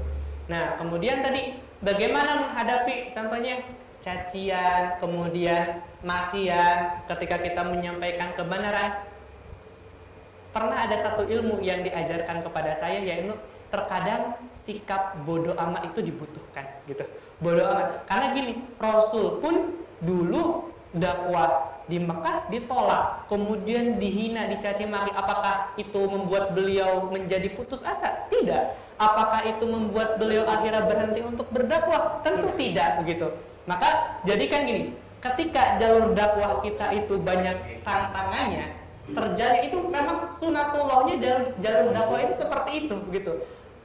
Justru sebaliknya, ketika jalur dakwah kita ini adem ayem, nggak pernah ada tantangan, nggak pernah ada cacian, kita harus tanya kepada diri kita, sudah betul belum kita dalam jalur dakwah? Jangan-jangan sekarang itu kita dalam kondisi yang salah gitu ya. Jadi tenang saja, jangan terbawa suasana, jangan dianggap ketika ada orang yang ngomong radikal, ada yang menyebut radikalis romantis atau dan lain sebagainya, nggak apa-apa gitu. Yang penting gini, walaupun saya punya satu prinsip gitu ya, lebih baik dibenci oleh manusia dibandingkan dibenci oleh Allah Subhanahu wa Ta'ala. Maka ketika seluruh manusia itu menolak khilafah contohnya, apakah kita harus berhenti memperjuangkan khilafah? Padahal Allah Subhanahu wa Ta'ala sudah memerintahkan kita untuk menegakkannya. Maka jawaban bagi kita tidak. Kenapa? Allah memiliki segalanya, sedangkan manusia tidak memiliki apapun. Untuk apa kita mengikuti keinginan manusia? Padahal kita punya Tuhan semesta alam, Tuhan yang sudah menciptakan kita, Tuhan yang sudah menciptakan kehidupan, Tuhan yang sudah menciptakan alam semesta. Oke, ini ada pertanyaan yang bagus nih Kak dari Nur Yama. Assalamualaikum warahmatullahi. Izin bertanya, bagaimana sih cara kita menarik kembali menjadi diri seorang muslim yang mengidolakan Rasulullah, kemudian bagaimana juga cara kita memilih usur yang cocok gitu untuk remaja agar semakin siap untuk ikut kajian keislaman. Pertanyaan yang sangat bagus ya, cara mengedukasi gitu. Pertama, bagaimana kita agar mengajari diri kita biar kita itu betul-betul cinta kepada kalau dalam saya tadi seperti yang sudah Kakak sampaikan, kita harus paham terhadap hakikat kehidupan dunia kita. Bahwasanya kita memegang suatu misi, kita memegang suatu tujuan, yang tujuan itu adalah tujuan yang mulia, yaitu untuk beribadah atau taat kepada Allah Subhanahu wa Ta'ala. Jadi kita harus memperbanyak tadi kembali mengenal sejarah-sejarah Islam. Kita harus melihat karena apa? Dari dalam sejarah, memang sejarah itu tidak bisa dijadikan landasan hukum, tapi di balik sejarah ada ibrah, ada pelajaran yang bisa kita ambil, ada pelajaran yang kita bisa petik yang akan bermanfaat bagi kehidupan kita ke depannya gitu. Kan terkadang ada orang yang mengatakan bahwasanya pengalaman itu adalah guru yang terbaik gitu. Maka sejarah pun demikian akan mengajarkan kita banyak hal agar kita tidak melakukan kesalahan yang pernah terjadi mungkin pada sejarah yang lampau gitu. Kemudian bagaimana tadi tipsnya ya? Ya, tipsnya agar Memilih usul yang cocok. memilih usul yang cocok ya tadi. Kita harus berdakwah secara berjamaah gitu. Jadi tidak bisa dakwah itu sendiri-sendiri, karena ketika kita dakwah sendiri-sendiri banyak yang tidak bisa kita lakukan. Contohnya untuk mengontak untuk berdakwah kepada negara tidak mungkin dilakukan secara individu, tapi harus dilakukan secara negara pula begitu. Jadi kita harus dakwahnya bersama-sama. Kenapa harus dakwah bersama-sama? Ya, karena seperti ini. Iman itu kadang naik turun, yazid bil ta'at wa yanqus bil maksiyah gitu. Naik karena ketaatan dan turun karena kemaksiatan gitu. Nah, maka ketika kita berdakwah, ketika kita sedang turun nih kadar keimanan kita lagi malas, nanti ada sahabat yang mengingatkan kita, ayo kita balik lagi. Tapi kalau sendiri, siapa yang akan mengingatkan?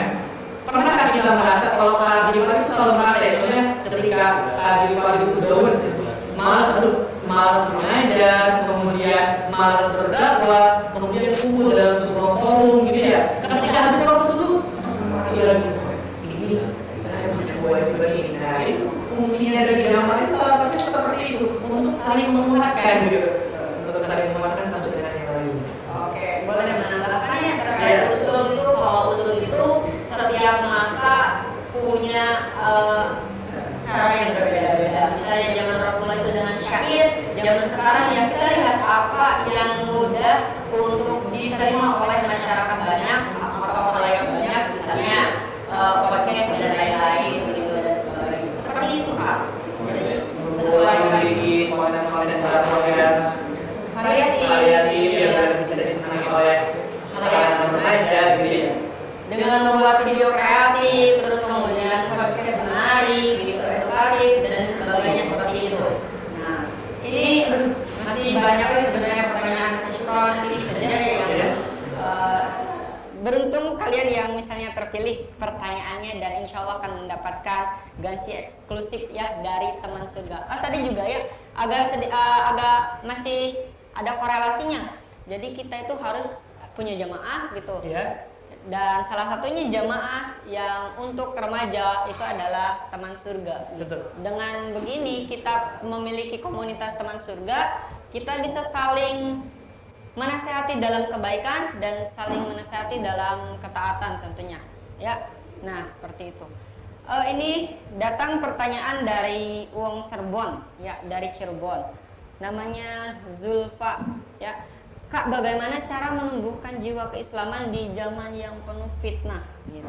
Bagaimana juga untuk mengenalkan para mujahid-mujahid atau kita punya pahlawan-pahlawan hebat, sedangkan kebanyakan orang masih sibuk dengan idolanya, seperti halnya masih mengidolakan anime dan drakor misalnya, seperti itu. Jadi pertanyaannya gimana? Sekali lagi coba. Jadi pertanyaannya bagaimana cara kita menumbuhkan jiwa keislaman di zaman fitnah? Iya, betul. Ya, untuk menumbuhkan jiwa keislaman di tengah-tengah zaman fitnah ini, ya, kan memang salah satu tanda akhir zaman adalah fitnah yang begitu luar biasa. Nanti ujungnya itu adalah di fitnah Al-Masih Ad-Dajjal. Zaman fitnah itu zaman seperti apa? Adalah zaman yang dimana kebenaran itu sulit untuk ditemukan. Terkadang kita mendapatkan suatu berita, kita nggak tahu ini tuh betul atau tidak. Nah itu, kita tuh sedang berada di dalam zaman yang penuh dengan fitnah gitu. Maka memang sudah disabdakan oleh Nabi SAW, berislam di akhir zaman itu seperti menggenggam bara api yang sangat panas begitu. Berarti apa? Berat sekali untuk berislam secara sungguh-sungguh di akhir zaman. Tapi itu bukan menjadi alasan kita untuk tidak berislam dengan sesungguh-sungguhnya gitu. Kan pernah dikatakan ya, kalau fanatik organisasi itu kan nggak boleh, haram. Tapi kalau fanatik agama itu ya harus gitu. Jadi udahlah Islamnya jangan terbang-terbang gitu ya. Kan ada seringkali orang yang ngomong gitu ya. Udah kalau di masalah kehidupan mau nggak usah diatur dalam Islam lah. Di Islam mah ngaturnya di masalah ibadah aja, urusan pribadi aja gitu. Loh, gimana orang kita hidup dengan aturan Islam, kita mati pun ada dengan aturan Islam gitu. Kita bangun tidur ada doanya, bahkan kita mau masuk ke WC pun ada doanya. Apalagi untuk mengatur kehidupan kita begitu. Kemudian jadi tadi memang berislam dengan sungguh-sungguh di akhir zaman itu berat, namun kita harus tetap menghadapi itu semua istiqomah begitu. Walaupun memang tadi jalannya terjal, tapi kita harus tetap bisa melewati itu semua karena ingat terhadap suatu janji Allah Subhanahu wa taala yang Allah menjanjikan kehidupan yang abadi di surganya Allah Subhanahu wa taala. Jadi selanjutnya apa? Ya berikutnya adalah ya tadi masih kebanyakan orang masih suka berapa. Oh iya. Nah, jadi kita harus memahamkan orang keren itu yang seperti apa. Kan kalau sekarang ya ketika kita berpikir orang kan stylenya style pakaiannya keren gitu ya, celana dirobek-robek gitu, bercelana dirobek banget ya. Nah ini kan style orang sekarang. Kemudian rambutnya itu dibikin kayak halita gitu ya, diwarnai kayak ayam jago. Itu kan tren sekarang itu seperti itu. Orang keren kita harus berubah gitu. Orang yang keren itu seperti apa? Orang yang keren itu yang berdakwah, orang yang keren itu yang taat syariah gitu. Nah itu yang perlu kita luruskan gitu. Sehingga ketika ada teman yang bertanya, siapa karakter favorit kamu? Hawkeye atau Hawkeye gitu ya? Gak zaman itu gak keren. Saya punya karakter, bukan karakter bahkan orang yang punya kemampuan bahkan melebihi Hawkeye tersebut ya. Hawkeye siapa? Sa'ad bin Abi Waqqas. Kamu udah keren gitu. Jadi harus kita tuh memahamkan. Nah ini loh, orang keren itu yang seperti ini gitu. Orang yang taat kepada syariat itu orang keren. Oke, terima kasih Kak Gifari. Ini juga ada pertanyaan yang bagus ya, bagus banget malah pertanyaannya. Misalnya tadi disampaikan Kak Gifari bahwa dakwah merupakan kewajiban. Betul. Nah, kemudian pertanyaannya ini datang dari Syarah dari Cikijing Majalengka. Dakwah itu adalah kewajiban, tapi kenapa sekarang itu hanya ulama saja yang berdakwah? Kemudian kita itu ingin berdakwah, tapi tidak tahu ilmunya gitu. Nah, saya takut berdosa, namun merasa tak tahu ilmunya, tapi karena tadi dakwah adalah kewajiban. Jadi gimana gitu? Pertama, kita harus paham bahwasanya kewajiban berdakwah itu kewajiban bagi seluruh umat Islam. Ya, jadi kewajiban berdakwah itu bukan hanya kewajiban seorang ulama, bukan hanya kewajiban ustadz, karena di dalam Al-Quran, dalam Quran di juz 14 itu kan sudah dijelaskan, ud'u ila sabili rabbika bil hikmah gitu. Tidak ud'u, jadi nanti itu fa'ilnya itu ulama, nggak ada, tapi seluruh umat Islam gitu.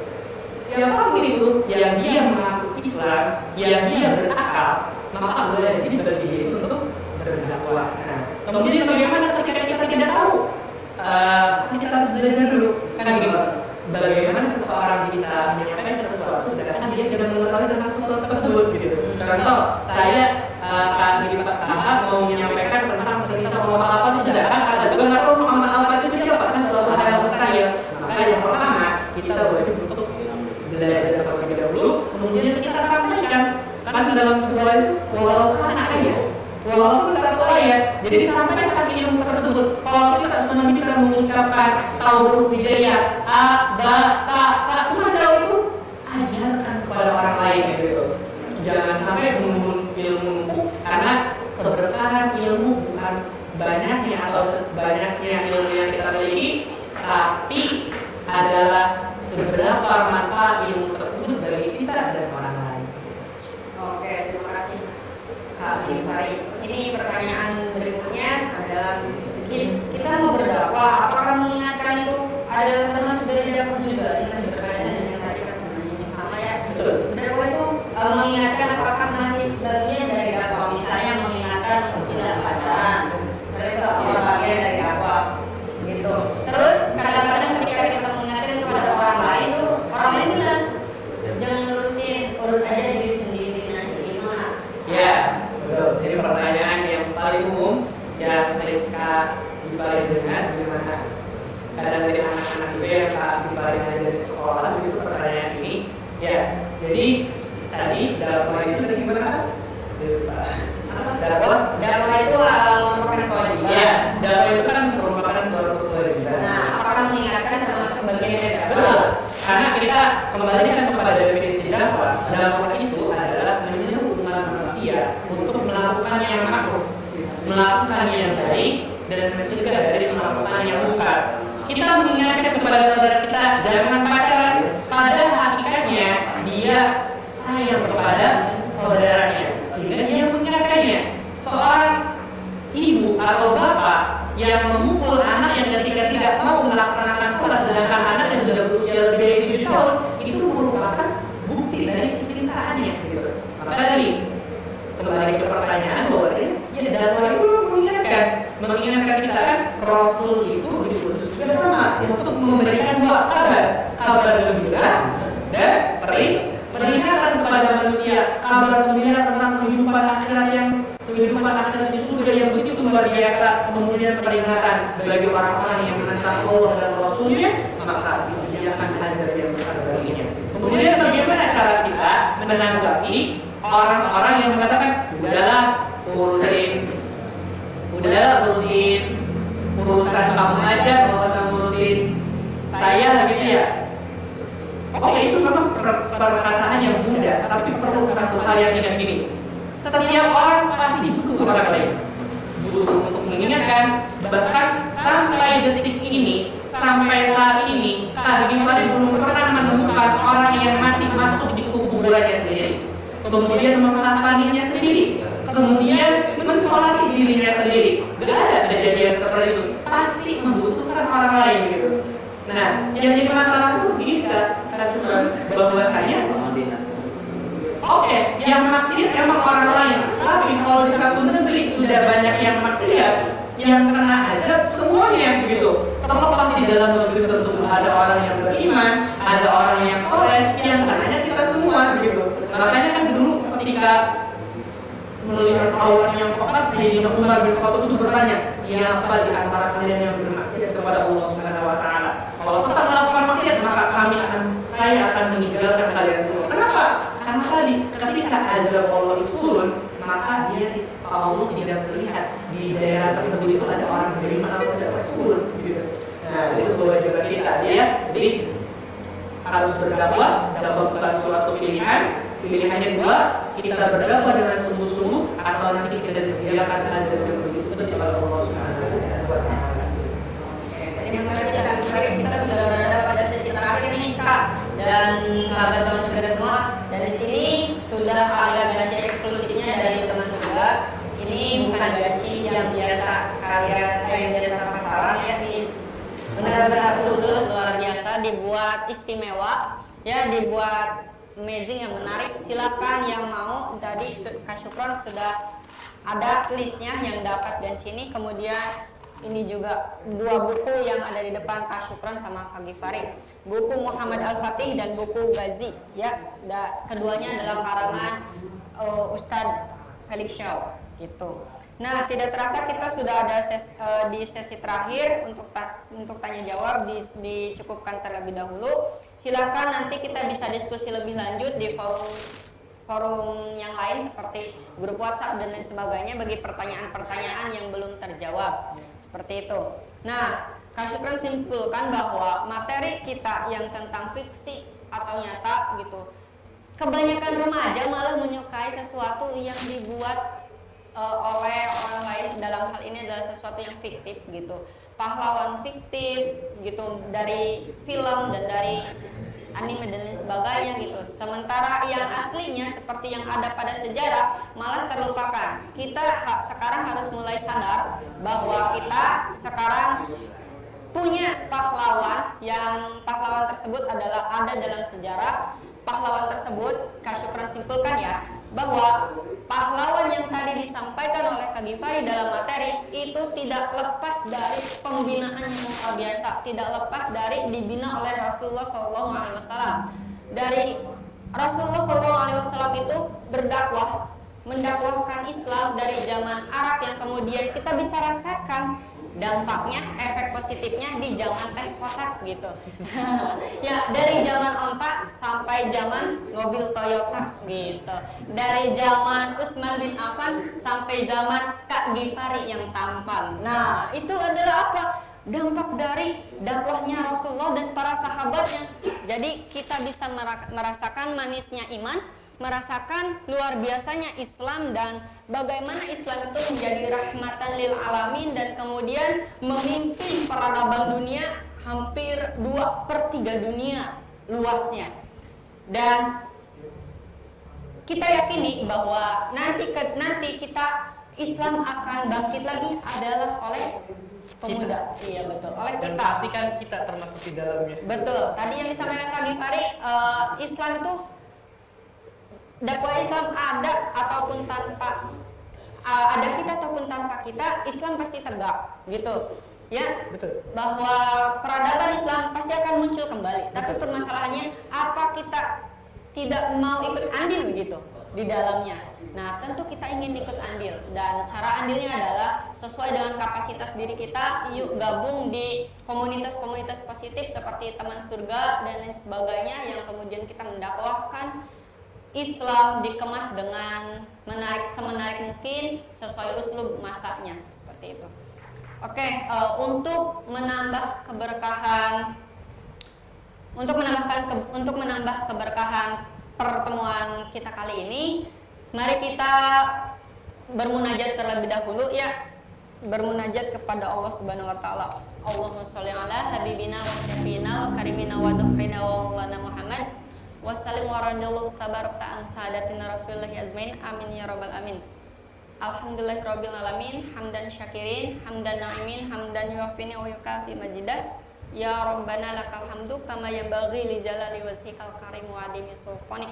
Allahumma arinal haqqo haqqo warzuqna tiba'ah wa arinal batila batila warzuqna ijtinabah. Ya Allah, perlihatkanlah kepada kami bahwa yang benar itu adalah benar dan yang batil adalah batil. Jadikanlah kami menjadi remaja-remaja yang cinta terhadap Nabi Muhammad, yang cinta terhadap syariat, yang rindu terhadap kegemilangan Islam, dan jadikanlah kami remaja-remaja yang ikut andil untuk menaklukkan kembali kekufuran, untuk meretaskan kekufuran dan menegakkan kembali khilafah alamin haji nubuwah di dalamnya. Rabbana atina fid dunya hasanah wa fil akhirati hasanah wa qina adzabannar. Wa sallallahu ala sayyidina Muhammadin nabiyil ummi wa ala alihi wa sahbihi wa baraka wa salam walhamdulillahirabbil alamin. Oke. Di sesi terakhir ini Kak Syukron sudah punya data-data orang-orang yang kemudian dapat gancinya ya. Kan Kak Syukron sebutkan. Sebelum disampaikan siapa yang dapat ganci eksklusif dan hadiah menarik di depan, ada satu tayangan, silahkan teman-teman lihat tayangan berikut ini.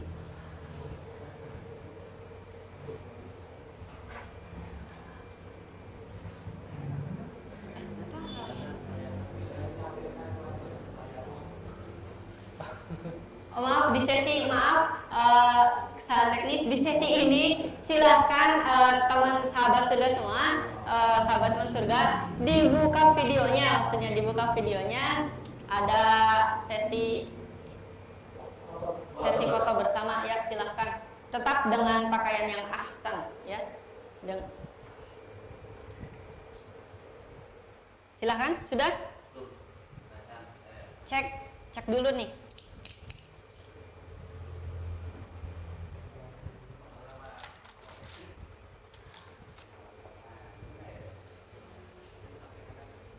Oke, sekali lagi ya. Silahkan videonya diaktifkan dan lihat ke layar ya. Silahkan dengan pakaian yang rapih, tentunya dengan pakaian yang baik. Dengan wajah yang penuh senyuman. Ya, dengan wajah yang penuh senyuman.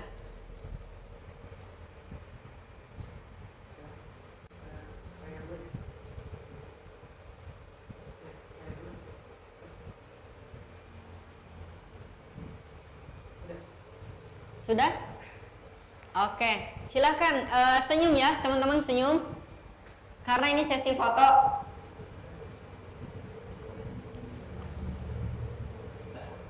Oke, terima kasih sahabat teman surga semua. Sekarang sesi terakhir ya. Oke, Kak Syukran sebutkan nih. Yang dapat adalah yang Kak Syukran sebutkan dan yang memang yang penanya semuanya dapat ya. Penanya semua dapat gancinya. Meskipun pertanyaannya tidak Kak Syukron sampaikan di sini karena memang tadi keterbatasan waktu juga. Jadi seluruh penanya dapat. Kak Syukron sebutkan nih siapa saja yang bertanya. Pertama, Andika dari Aceh ya. Ini gancinya. Mungkin coba Kak di zoom di kamera mungkin. Gimana? Close up. Siapkan.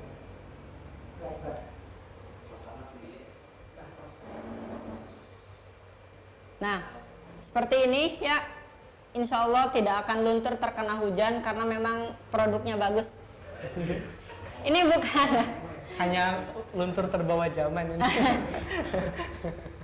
ini serius bagus banget loh, nggak seperti biasanya. Kayak suka borong deh. Oke, Andika dari Aceh, kemudian Megita dari Majalengka. Terus berikutnya Nuryamah juga dari Majalengka. Terus dengan user bukan priai yang belum menjawab siapa dan asalnya dari mana, tapi usernya bukan priai. Pertanyaannya tidak Kak Syukran sampaikan karena memang terbatas waktu tadi. Ya, itu juga dapat. Kemudian kelima Kak Widya juga Kak Widya. Terus Kak Zulfa dari Cirebon.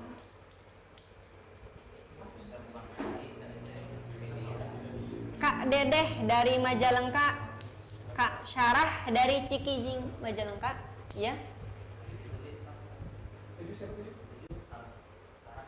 Kak Syarah dari Cikijing Majalengka. Kemudian Kak Reina juga. Ini belum ya yang bertanya tapi belum mengirimkan asalnya dari mana. Silahkan untuk share asalnya dari mana untuk mempermudah pengiriman ganci. Kalau enggak nanti nyasar ke Cirebon, ini nyasarnya ke Kak Syukron. Oke, Kak Widya. Terus ada juga Zidan dari Burujul, Desa Burujul, Kecamatan Jatiwangi, Kabupaten Majalengka. Oh ya, Teh Nuryamah itu dari Jambi. Berikutnya Seli dari Majalengka.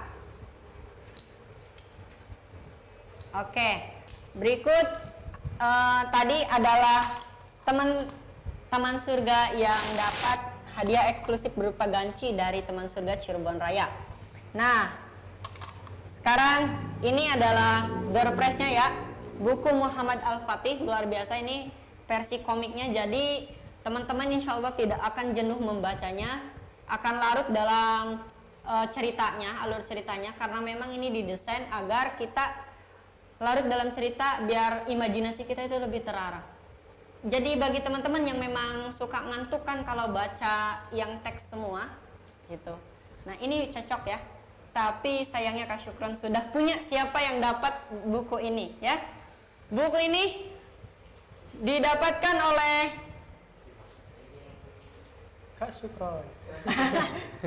oleh Kak Nuryamah dari Jambi ya. Selamat bagi Kak Nuryamah dari Jambi yang mendapatkan buku Muhammad Al-Fatih versi komik karya Ustadz Felix Shaw. Ya, oke. Itu Pak karena pertanyaannya luar biasa bagus. Terus berikutnya nih yang terakhir, buku Ghazi. Seri pertama nih. Jadi yang dapat buku ini silahkan nanti untuk melanjutkan ke seri berikutnya. Kak Gifari juga udah seri keberapa? Udah tamat seri kelima kan ya? Seri kelima ya? Kak Syukron itu kurang satu seri. Seri kelima. Kak Syukron cuma sampai seri keempat. Akan? Seri kelima. Nah, Akang masih ingat nggak di seri pertama apa sih yang menjadi keistimewaan buku ini? Biar para pendengar itu jadi lebih tertarik. Di seri pertama ini dijelaskan tentang pendahulunya Muhammad Al-Fatih begitu. Bagaimana perjuangannya untuk menaklukkan Konstantinopel tapi masih dalam kebuntuan gitu, masih belum berhasil. Hingga nanti di seri-seri selanjutnya akan dijelaskan perjuangannya akan dilanjutkan oleh seorang Muhammad Al-Fatih sehingga takluknya kota Konstantinopel itu terrealisir pada zamannya Muhammad Al-Fatih. Masya Allah.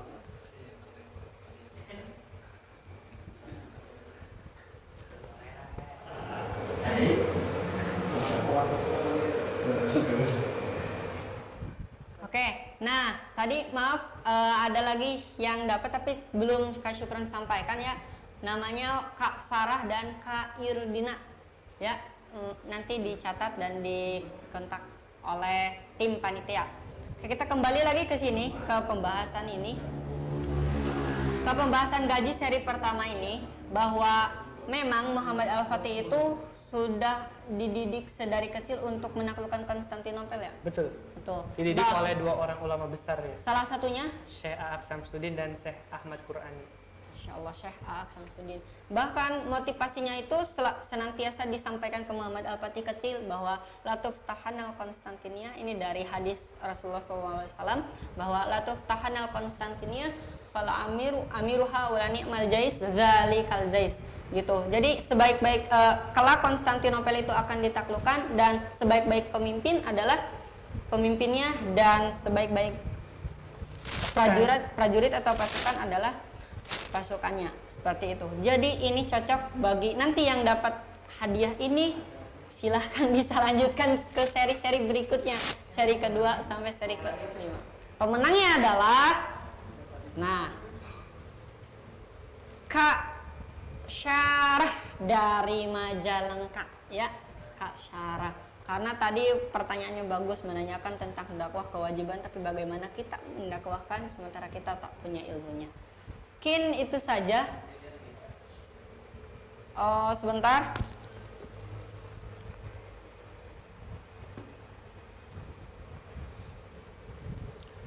Ada lagi tambahan Kak Syamsa yang dapat ganci eksklusif teman surga juga.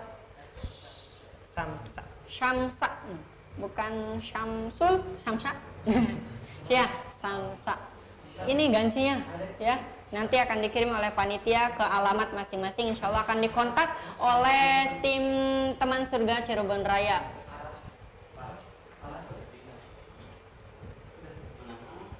Oke, mungkin itu saja ya yang dapat kita sampaikan di materi dan diskusi kita kali ini.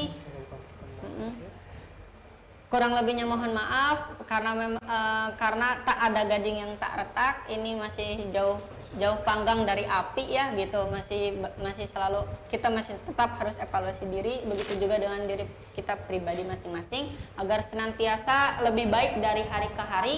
Begitu juga dengan tim teman surga. Jadi nanti semoga ini bukan pertemuan terakhir, tapi pertemuan ini atau per Zoom. Nah, karena itu kita pakai aplikasi Zoom ya. Perjumpaan kita pagi ini merupakan awal perjumpaan yang baik untuk semakin lebih baik lagi dan untuk senantiasa tetap istiqomah dalam dakwah ini. Ada yang mau disampaikan sebelum tutup? Cukup. Oke, terima kasih. Wabillahi taufiq wal hidayah. Assalamualaikum warahmatullahi wabarakatuh. Waalaikumsalam warahmatullahi wabarakatuh. Alhamdulillah.